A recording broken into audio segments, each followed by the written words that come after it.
प्रधानमंत्री ने नागपुर में एम्स में national institute for one health centre का किया लोकार्पण।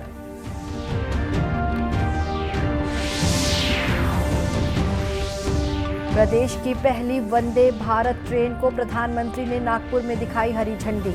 बाला साहेब ठाकरे समृद्धि महामार्ग का किया उद्घाटन। मुंगेली में वन संरक्षण के प्रति स्कूली बच्चों को जागरूक करने के उद्देश्य से आयोजित हुआ मितान कार्यक्रम।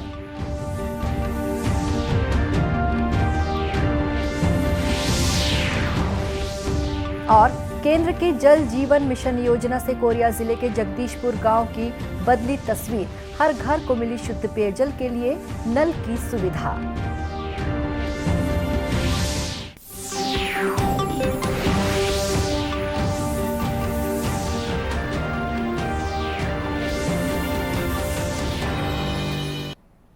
नमस्कार, आप देख रहे हैं दूरदर्शन समाचार।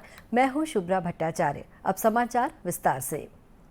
प्रधानमंत्री नरेंद्र मोदी ने आज देश में स्वास्थ्य ढांचे को मजबूत करने के लिए नागपुर में अखिल भारतीय आयुर्विज्ञान संस्थान एम्स में national institute for one health centre का लोकार्पण किया। इसे 1575 करोड़ रुपए की लागत से बनाया गया है। इससे पहले प्रधानमंत्री ने आज नागपुर रेलवे स्टेशन पर वंदे भारत एक्सप्रेस रेलगाड़ी को रवाना किया। नागपुर बिलासपुर वंदे भारत रेलगाड़ी शनिवार को छोड़कर हफ्ते के बाकी 6 दिन चलेगी। ये रेलगाड़ी रायपुर, दुर्ग, राजनांदगांव और गोंदिया में रुकेगी। झंडी दिखा रहे हैं प्रधानमंत्री नागपुर में वंदे भारत एक्सप्रेस ट्रेन को। एक नया इतिहास रचा जा रहा है और ये प्रधानमंत्री ने वंदे भारत एक्सप्रेस ट्रेन को हरी झंडी दिखाई है। ये देखा जा सकता है किस तरह से ये इतिहास रचा गया है। अपने प्रवास के दौरान प्रधानमंत्री ने नागपुर और शिरडी को जोड़ने वाले 520 किलोमीटर लंबे बाला साहेब ठाकरे समृद्धि महामार्ग के पहले चरण का भी उद्घाटन किया। ये महामार्ग शिरडी से होते हुए मुंबई को जोड़ेगा। इसे करीब 55,000 करोड़ रुपए की लागत से बनाया गया है। लोगों के लिए खोल दिया गया है और इस महाराष्ट्र समृद्धि महामार्ग, महाराष्ट्र के समृद्धि के द्वार एक तरह से कहा जाए तो वो खोला है प्रधानमंत्री नरेंद्र मोदी ने। और ये जो है बहुत ही, ये तस्वीरें भी अपने आप में बड़ी अविस्मरणीय हैं। नागपुर में हुए इस कार्यक्रम में महाराष्ट्र के मुख्यमंत्री एकनाथ शिंदे और उप मुख्यमंत्री देवेंद्र फडणवीस भी उपस्थित थे। श्री मोदी ने कहा कि बुनियादी ढांचे का विकास करना केंद्र सरकार की प्राथमिकताओं में सबसे ऊपर है। इसी कड़ी में नागपुर में स्वास्थ्य, यातायात और रेल परिवहन से जुड़ी नई सुविधाओं का शुभारंभ किया गया है। प्रधानमंत्री ने नागपुर मेट्रो के दूसरे चरण की आधारशिला भी रखी। आज संकष्टी चतुर्थी आहे।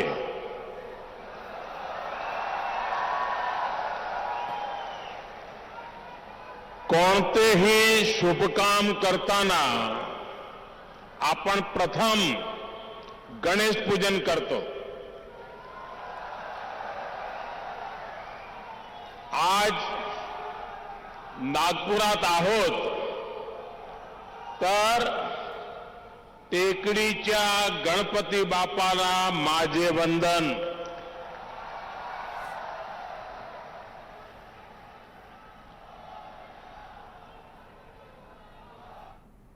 महाराष्ट्र के बाद प्रधानमंत्री गोवा में करीब 3,000 करोड़ रुपए की लागत से बने मोपा अंतर्राष्ट्रीय हवाई अड्डे का उद्घाटन करेंगे।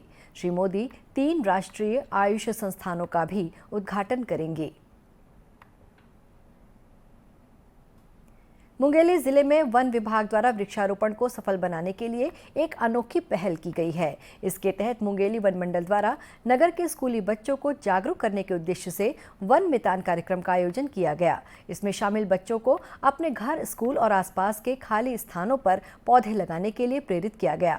इस मौके पर मुंगेली वन मंडल की DFO शमा फारूकी ने कहा कि वन मितान कार्यक्रम की मदद से स्कूली बच्चों में पर्यावरण के प्रति जागृति पैदा करने का प्रयास किया जा रहा है। साथ ही इन बच्चों को जंगल और पर्यावरण का महत्व बताते हुए इन्हें वन मितान बनने के लिए प्रेरित भी किया जा रहा है।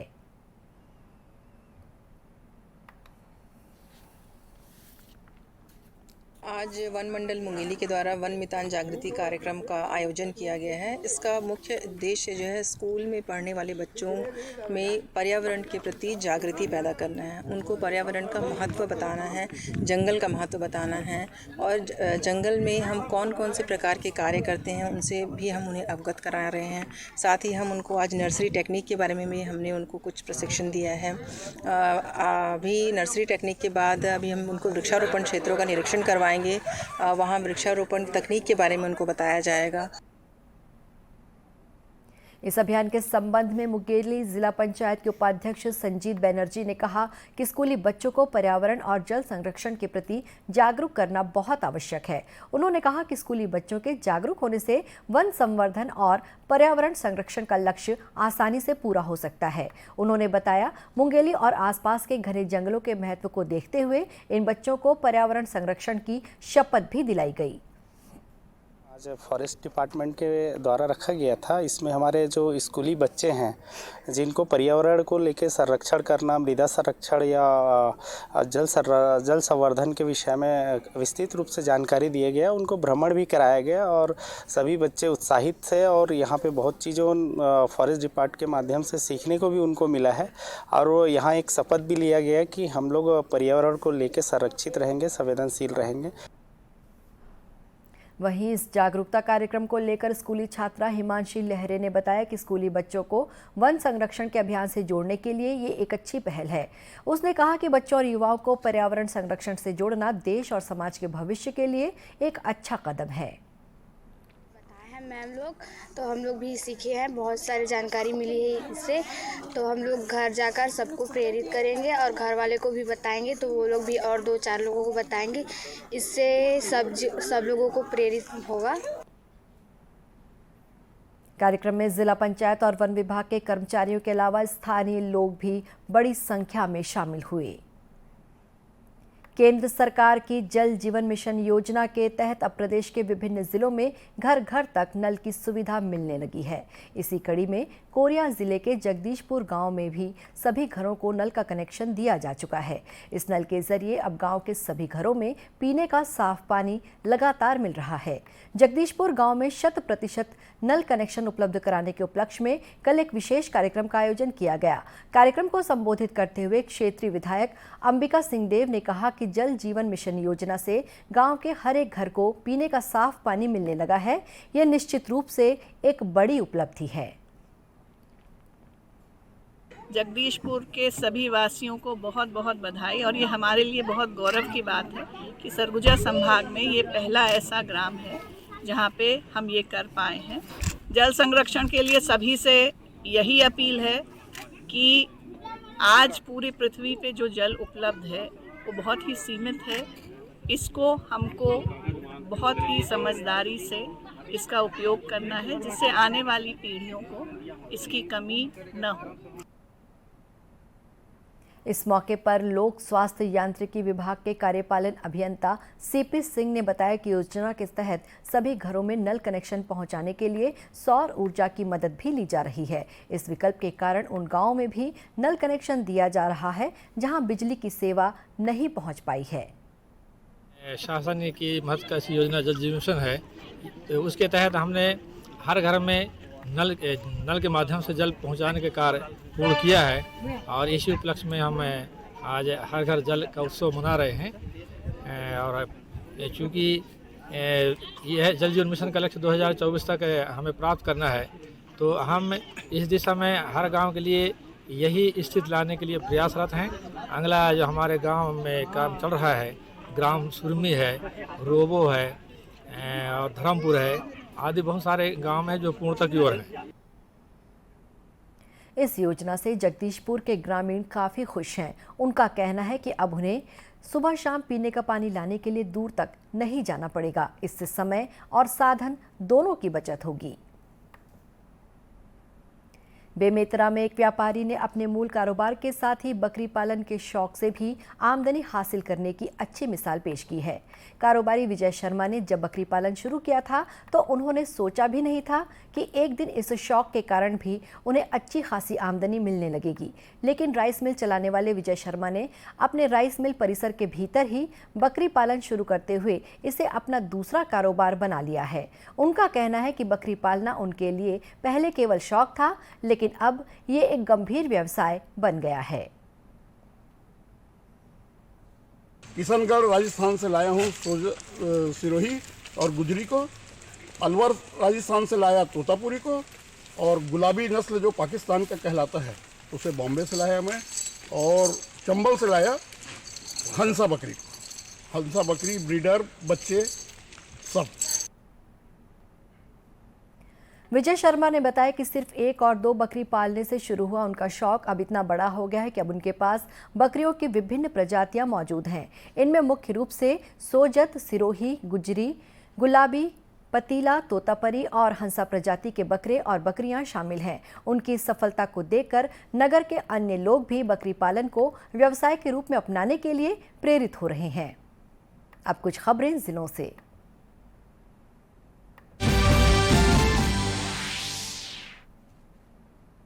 बीजापुर जिले में पहली बार बस्तर क्षेत्र आदिवासी विकास प्राधिकरण की बैठक आयोजित की गई। बैठक में बस्तर में संचालित विकास कार्यों की समीक्षा करते हुए प्राधिकरण के अध्यक्ष लखेश्वर बघेल ने कहा कि स्वीकृत सभी विकास कार्यों को समय पर पूरा करें। इस मौके पर प्रभारी मंत्री कवासी लखमा ने बताया कि बस्तर में संचालित विकास कार्यों के जरिए आदिवासियों के लिए रोजगार के अवसर पैदा किए जा रहे हैं। साथ ही गौठानों के माध्यम से ग्रामीणों को आत्मनिर्भर बनाने की दिशा में ठोस कदम उठाए जा रहे हैं। कोंडागांव जिले में आपराधिक घटनाओं को रोकने के लिए पुलिस द्वारा विशेष अभियान चलाया जा रहा है। इस संबंध में जिले के पुलिस अधीक्षक दिव्यांग पटेल ने कल सभी थाना और चौकी प्रभारियों की बैठक ली। बैठक में पुलिस अधीक्षक ने कहा कि जिस अधिकारी को ड्यूटी से संबंधित जो भी कार्य दिए गए हैं उसे पहली प्राथमिकता के साथ पूरा किया जाना चाहिए। साथ ही पिछली घटनाओं के फरार आरोपियों को पकड़ने के लिए पुलिस दल को संभावित स्थानों पर भेजकर इन घटनाओं की जाँच को तेज किया जाए। बेमेतरा जिले के गोड़गिरी गांव में कल से स्थानीय स्तर की क्रिकेट प्रतियोगिता शुरू हुई। प्रदेश के किसान नेता और कांग्रेस के वरिष्ठ पदाधिकारी योगेश तिवारी ने इस प्रतियोगिता का उद्घाटन किया। इस स्पर्धा का पहला मैच घटियाकला 11 व पिरदा 11 के बीच खेला गया। इस मैच में दोनों टीमों के खिलाड़ियों ने अपनी प्रतिभा का शानदार प्रदर्शन किया। प्रतियोगिता के विजेता को समापन समारोह में पुरस्कृत किया जाएगा। अंत में मुख्य समाचार एक बार फिर से। प्रधानमंत्री ने नागपुर में एम्स में national institute for one health centre का किया लोकार्पण।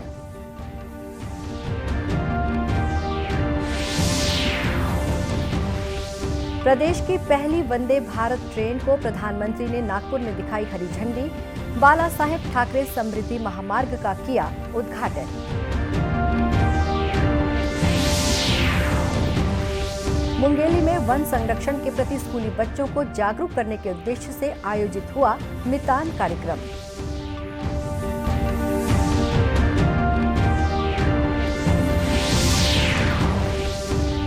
और केंद्र की जल जीवन मिशन योजना से कोरिया जिले के जगदीशपुर गांव की बदली तस्वीर। हर घर को मिली शुद्ध पेयजल के लिए नल की सुविधा। इसी के साथ ये समाचार बुलेटिन समाप्त हुआ। नमस्कार।